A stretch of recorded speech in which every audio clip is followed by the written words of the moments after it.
Steel Plaza. Please stand clear of the doors.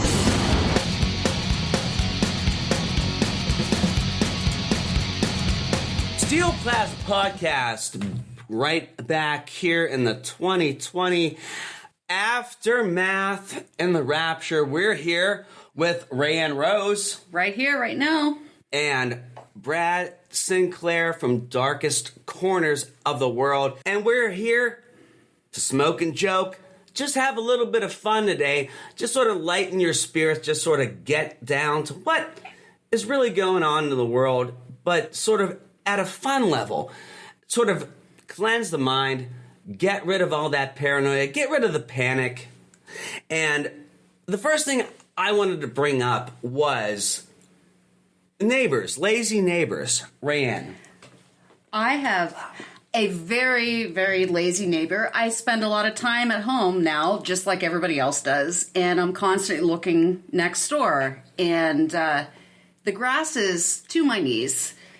There's weeds, poison oak, poison ivy, just crawling everywhere. There's a three-legged dog in the yard, just pooping everywhere. It's disgusting. You know, me and my stepdaughter were playing Frisbee, and the Frisbee goes into the yard, and she goes to get it. I was like, no, I'm going to get it. Just let me get it. I will play hopscotch through the shit. And I had to. I hopped around like a maniac, just trying to avoid shit. Like, how lazy do you have to be? Like, how lazy do you have to be to not pick up your dog's waste, to not mow your grass? And then they come to us, and they said to me, oh, can we please borrow your lawnmower? No! It's going to bog up everything. The blades, everything will get just ruined.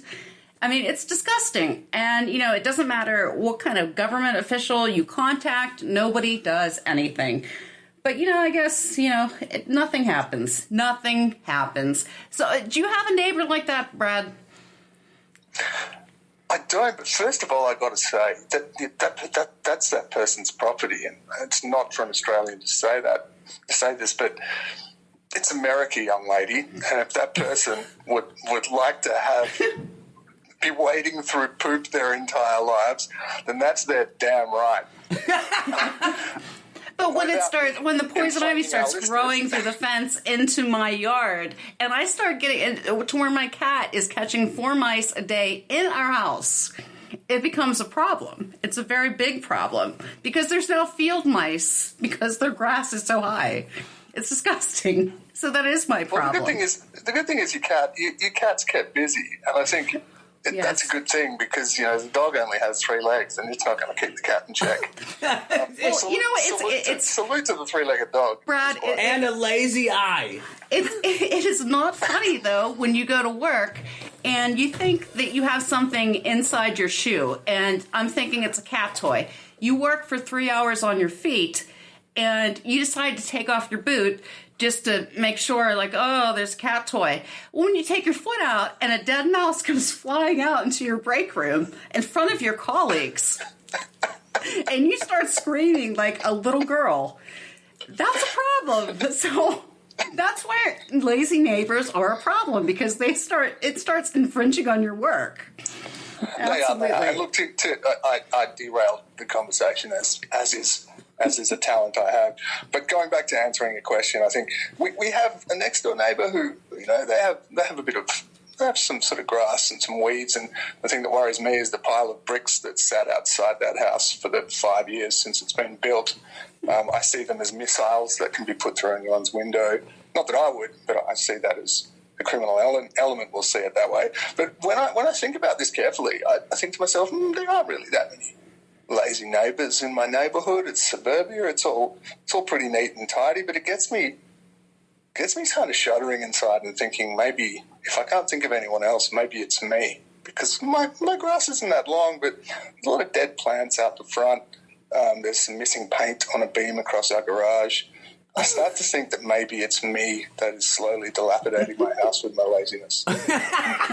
Well, I mean, I don't know what the lead paint was in Australia back then, but in the 1940s, that's when they started redoing houses because of lead paint. There was so much lead in the paint.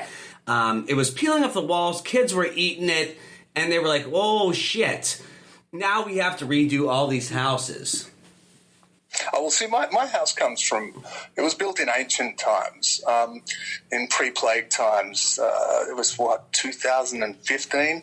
So we're talking a long time ago for this paint to start coming off. I would love to say I had a house from the 1914s and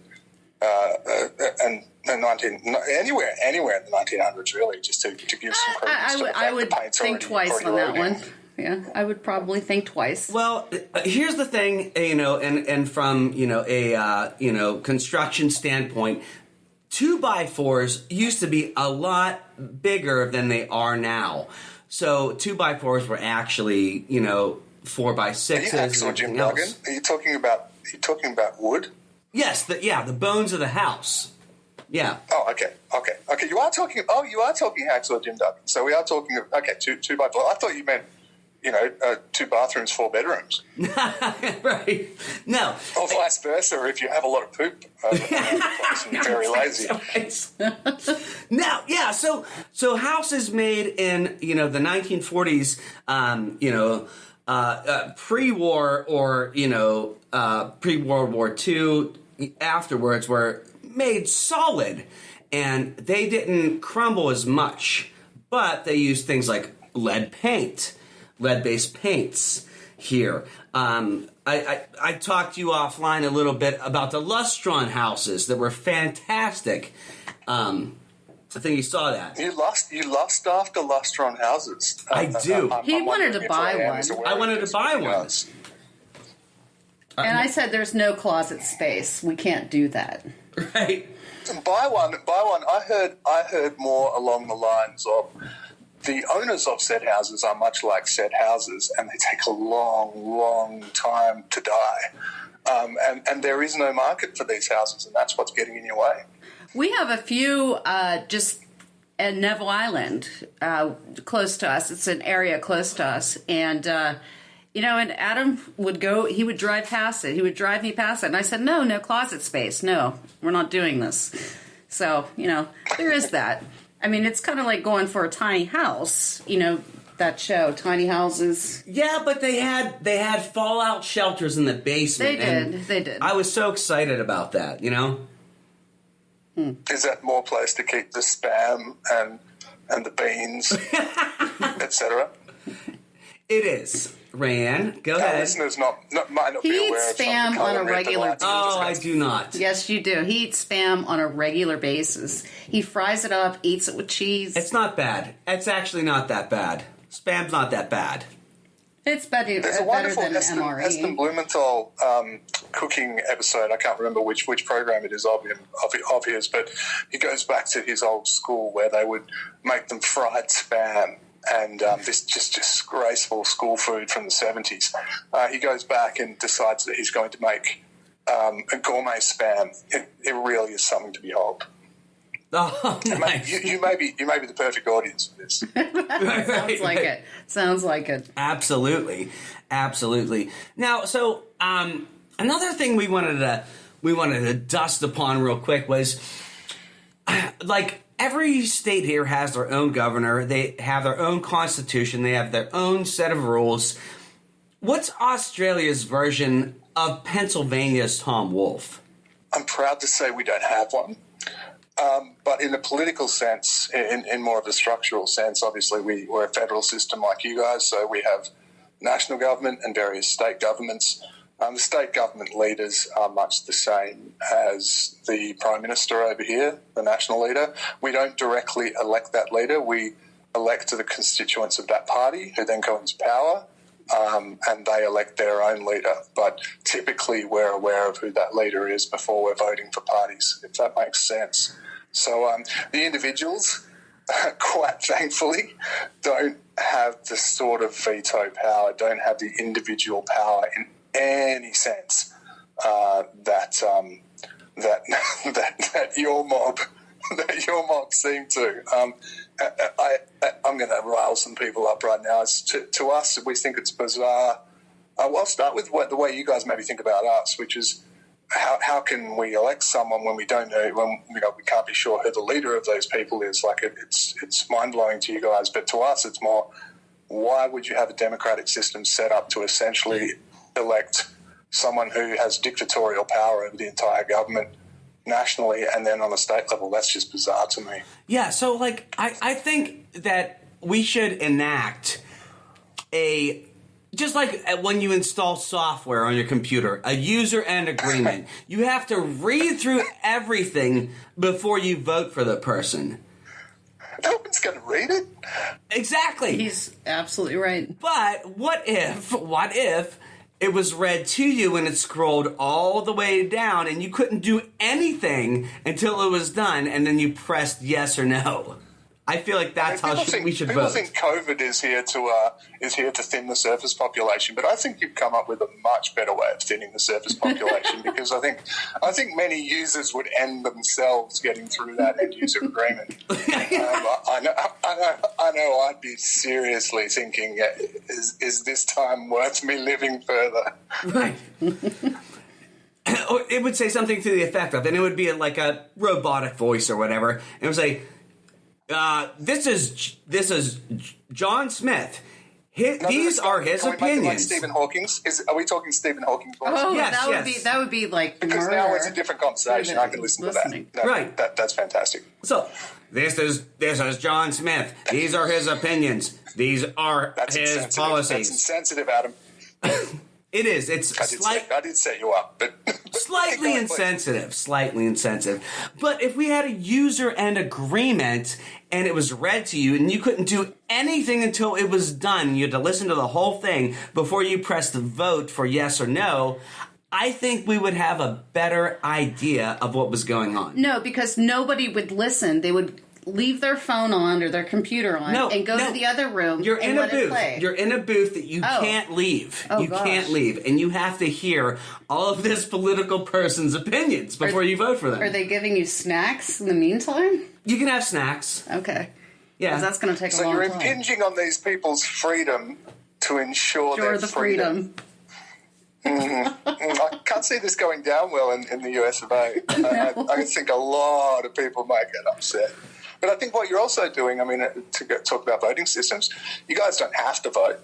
So no one's voting under those circumstances. Absolutely. Over here, it's a You're different correct. story where we legally have to, or we take fines. I guess the government would make a lot of money out of fines, but there would be no government to collect those fines because no one would vote. Right. What would happen if nobody voted? I was thinking that. Are you guys constitutionally prepared for that outcome? No. That would be hilarious. I've never thought that would be fucking hilarious if no one voted at all. Out, guys. In the Biden versus there's this Trump one little showdown to come. One little nerdy guy decides to vote, and he just sways the whole country because of what he picks. Yeah, but he votes for James T. Kirk as a write-in. Yes.